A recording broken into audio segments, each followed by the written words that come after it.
I was thinking that this would be a nice and easy one to explain. It's a cute little action game with not a whole lot going on. A quick in and out on this video. And then I spotted some troubling words on the title screen. Licensed by Taito. So what does Taito have to do with Robocco Wars? And that's an excellent question, because I can't find a link. The Famicom game's definitely published by IGS. Their name's all over everything. And at least the programming in the game was handled by Pixel. Their staffers are in the credits. So where's Taito come into this? IGS had a relationship with Taito. They licensed Puzznic from Taito to publish it in Japan. But Robocco Wars is an original game. I found people attributing the game to Taito, but they all seem to be people who loaded up a ROM and then read the title screen. So, I have a theory. All of the text in the game is in English, including the ending. So my theory is that Taito was developing this for release in the US, and then decided to shelve it because it was 1991, and they could already see the way the winds were blowing.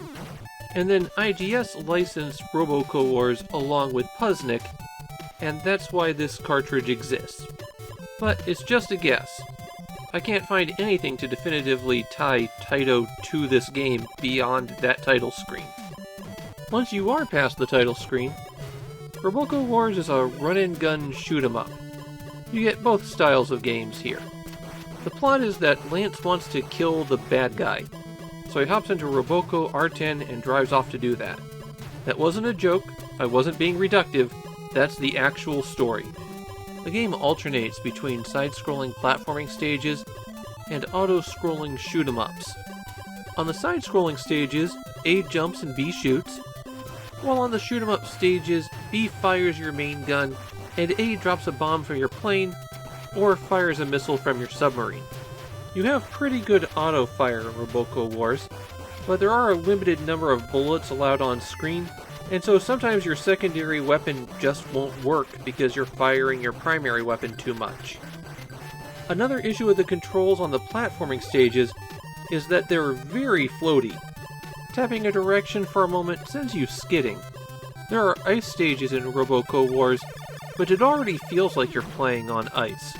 Most of my deaths while I was playing were due to the controls on these platforming stages. It's really hard to be precise about where you're landing with them.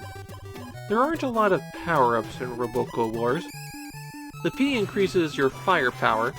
There are 3 levels to your gun, and the second level is always a wave shot that isn't really great. It swerves enough that it'll go around people all the time. The third level's a big wave, and that one's pretty good. The weapon powers are specific to your vehicle mode. Powering up plane mode doesn't power up train mode, and you lose your weapon power-ups when you die. The S icon increases your movement speed, useful in the shoot-'em-up areas, not so useful on the platforming. Collecting a star will make you invincible for a few seconds, and the little pictures of yourself are 1-ups. The most important thing you can collect are the white hearts. Those extend your life bar by 1. You start out with 3 hearts, and you can get a maximum of 8. The blinking heart refills your life bar to maximum, and the red heart gives you 1 back. The thing is, if you have to continue, then your life bar goes back to the default 3 hearts. Robocco Wars has 10 stages in all, and for the first half of the game, it's trivially easy. If it wasn't for the controls making the platforming so rough, then there'd be no risk at all. After the halfway point in the game, though, the difficulty skyrockets.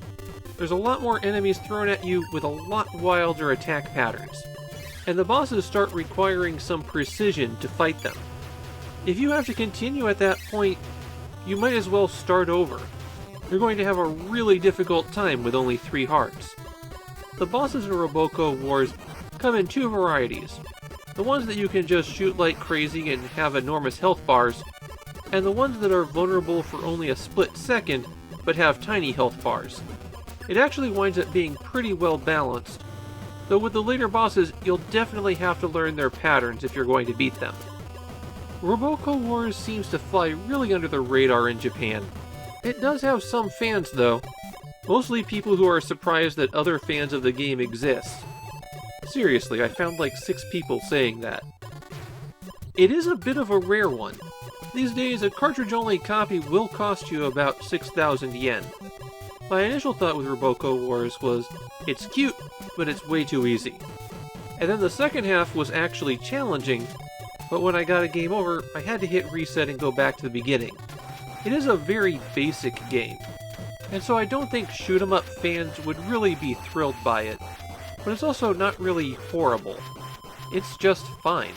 It's the kind of game that you play, beat, and then completely forget everything about it. Robocco Wars isn't really bad, it's just not really good either.